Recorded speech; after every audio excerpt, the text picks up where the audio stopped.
Tidak ada tawar-menawar dengan para penghina Nabi Muhammad SAW. Mereka kedutaan Prancis di Kairo menelpon Syekh Azhar supaya bukalah boikot ini. Tidak, umat Islam wajib memboikot. Kami bisa minum susu produk kami bisa makan makanan kami kalau kalian masih mengejek. Penghinaan terhadap Nabi Muhammad SAW adalah salah besar bagi mereka. Sampai saat ini, Presiden Prancis Emmanuel Macron menuai gelombang protes dan kecaman atas pernyataannya menghina Islam dan Nabi Muhammad SAW. Ustadz Abdul Somad atau yang diakrab disapa Uwas pun turut mengomentari isu tentang penghinaan Islam ini. Lantas, bagaimanakah sikap umat Islam yang harus dilakukan buat Prancis yang telah menghina Rasulullah? Temukan jawabannya dengan menonton hingga akhir, pastinya hanya di channel Islam is my life. Tapi sebelum lanjut, jangan lupa like, subscribe, dan nyalakan lonceng notifikasinya untuk mendukung channel ini agar terus syiar Islam. Presiden Prancis Emmanuel Macron menuai gelombang protes dan kecaman atas pernyataannya menghina Islam dan Nabi Muhammad SAW. Ustadz Abdul Somad pun turut mereaksi isu yang menjadi perhatian negara-negara Islam di dunia ini. Uwas pun mengunggah tulisan dari jurnal Al-Azhar dalam merespon isu tentang penghinaan Islam ini melalui akun Instagramnya. Ulama lulusan Universitas Al-Azhar yaitu Kairo Mesir ini menulis keterangan foto dengan judul Al-Azhar dengan tolak negosiasi Prancis. Uwas menuliskan, Dubes Prancis memohon kepada Grand Sheikh Al-Azhar yaitu Syekh Ahmad Tayyib agar membantunya untuk menghentikan gelombang boikot produk-produk Prancis. Namun beliau dengan tegas permintaan tersebut ditolak. Syekh Ahmad Tayyib mengatakan, kami tidak menerima negosiasi terkait kasus penghinaan terhadap Rasulullah SAW dan Macron harus segera meminta maaf, yaitu kata Syekh Ali Jum'ah. Orang yang menggambar dan menistakan Rasulullah SAW adalah orang dungu, anaknya orang dungu dan orang tuanya telah gagal mendidiknya, kata Uwas dikutip Rabu 28 Oktober 2020. Macron panen kecaman setelah menyerang Islam terkait pidatonya saat pemakaman guru sejarah di Prancis, yaitu guru tersebut meninggal dibunuh remaja. Nah, setelah kita tahu bagaimana respon umat Islam. Respon umat Islam terbagi tiga secara umum. Yang pertama yang amat sangat militan, sampai rela mengorbankan nyawanya seperti yang dilakukan salah seorang muslim. Menurut dia mati syahid dengan memenggal kepala guru yang kurang ajar, yang menunjukkan karikatur di depan murid-muridnya dengan kebanggaan, maka memancung kepalanya adalah jihad fisabilillah. Saat itu Macron menekankan Prancis tak akan menyerah soal kartun, mengindikasikan negara itu tidak akan melarang penerbitan kartun Nabi Muhammad, langkah yang memicu amarah umat Islam di seluruh dunia. Macron juga menyebut Islam sebagai agama yang sedang mengalami krisis di seluruh dunia.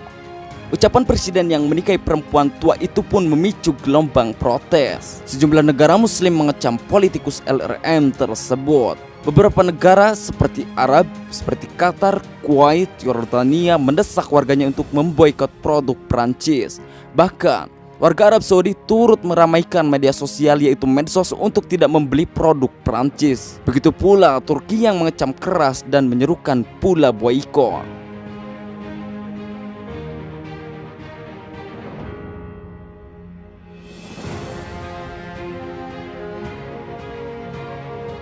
Pak Ustadz, silakan Pak Ustadz, bagaimana nih untuk yang menghina junjungan kita Nabi Muhammad SAW?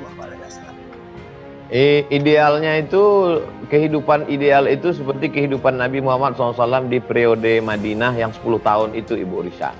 Jadi ada pemimpinnya Nabi Muhammad SAW, lalu kemudian ada orang Yahudi yang menghina. Maka ada orang Yahudi yang menghina, jadi rakyat itu sebetulnya tidak bertindak. Jadi semuanya adalah pemimpin, ulil amri. Oleh sebab itu maka idealnya begitu. Jadi idealnya kita punya pemimpin. Pemimpin inilah dulu ketika kita masih punya Sultan Abdul Hamid di Turki, yang kekuasaan paling besar namanya Turki Utsmani. Ketika itu juga orang Prancis ini sudah buat drama. Dari dulu Pak Ustadz? Dari dulu sudah buat drama? Ya. Ada drama, mereka buat opera drama di situ pelakonnya itu pelawak paling lucu sebagai Nabi Muhammad SAW. Jadi, waktu itu mereka tampilkan di Paris. Jadi berita itu sampai ke Sultan Abdul Hamid. Jadi Sultan mengirim surat ke pemimpin Eropa, kalian stop ini opera ini, karena ini menghina Nabi kami. Nah, jadi pemimpin stop. Waktu itu mereka takut dengan Sultan Abdul Hamid dengan kekuasaannya. Kalau kalian tidak stop, kami akan kirim bala tentara kami. Akhirnya di stoplah opera itu, drama di Paris itu akhirnya berhenti. Ya, jadi idealnya begitu Ibu Risa. Tapi karena kita tidak punya kesatuan pemimpin negara Islam lemah, ketakutan semua. Karena Paris, Perancis ini negeri yang hebat, akhirnya umat Islam mengambil tindakan sendiri. Dan kita sekarang sedang melakukan perbuatan yang tidak ideal. Apa yang dilakukan oleh seorang anak muda memenggal kepala guru yang brengsek, mengejek Nabi, karikatur Nabi di depan murid-muridnya. Apa yang sedang dia lakukan itu adalah tidak ideal. Tapi salahkah dia? Wallahu a'lam. Saya tidak berani menyalahkan dia. Karena kalau saya katakan dia salah, ternyata dia mati syahid, di akhirat dia dimuliakan masuk surga, saya malu dengan dia. Tapi apa yang tidak dilakukan sekarang adalah tidak ideal. Tapi ketidakideal itu terjadi kenapa? Karena memang tidak ada pemimpin umat Islam yang lantang seperti yang dilakukan oleh Muhammad, seperti yang dilakukan oleh Sultan Abdul Hamid pada masa lalu. Kita tidak akan bisa mengangkat harkat martabat Islam dengan meledakkan kedutaan Prancis. Apakah kalau kita ratakan kedutaan Prancis di Jakarta itu sekarang selesai masalah? Tidak. Oleh sebab itu jangka panjangnya bagaimana anak-anak kita ini kita didik dengan pengetahuan yang baik. Dia bisa menjelaskan Islam rahmatan lil alamin. Dia menulis buku. Anak-anak bapak ibu IID menjadi dokter-dokter, tapi juga bisa bahasa Arab, paham Quran. Mereka menjelaskan mukjizat. Akan ada di antara anak bapak ibu menjadi SPOG, spesialis objin, spesialis kandungan, menjelaskan manusia itu dari nutfah berubah menjadi alaqah, berubah menjadi mudghah, berubah menjadi tulang belulang, disebutkan dalam Al-Quran. Lalu kemudian ditopang penafsirannya dengan pengetahuan modern, sehingga orang-orang Prancis itu nanti akan berkata, oh hebat sekali Islam, mereka pun bersyahadat asyhadu alla ilaha illallah asyhadu anna muhammadar rasulullah. Jadi kita perbaiki anak-anak kita dengan TK Quran, SD Quran, SMP Quran, SMA Quran.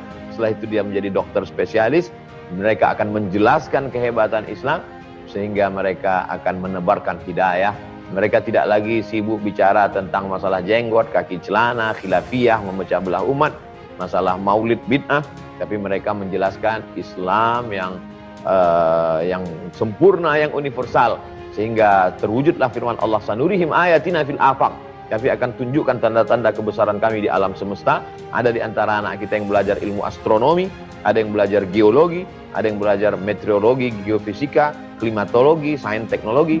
Maka itu semua akan menjelaskan kehebatan Islam di masa akan datang. Saya kira demikian Ibu Risa. Wallahu a'lam. Terima kasih Ustaz. Terima kasih Pak Ustadz. Pak Ustadz, kalau saya boleh menambahkan, itu jangka panjang Pak Ustadz. Kalau sikap kita saat ini bagaimana Pak Ustadz? Kalau di depan mata kita ada yang seperti itu, taruhlah itu orang yang kita kenal. Sikap saya pribadi hari ini, saya memposting di Instagram Abdul Somad Official, saya posting Syekh Azhar, guru kami di Al-Azhar Kairo, Mufti Al-Azhar, Ulama Al-Azhar Syekh Ali Jum'ah, menolak ajakan Presiden Prancis untuk membuka boikot. Tidak ada tawar-menawar bahwa mereka kedutaan Prancis di Kairo menelpon Syekh Azhar supaya bukalah boikot ini. Tidak, umat Islam wajib memboikot. Kami bisa minum susu produk kami bisa makan makanan kami. Kalau kalian masih mengejek, ini adalah salah satu bahwa kita punya kekuatan ekonomi, kami punya solidaritas luar biasa. Tidak ada tawar-menawar dengan para penghina Nabi Muhammad SAW. Oke, jadi kita harus punya sikap tegas tetap ya Pak Ustadz ya.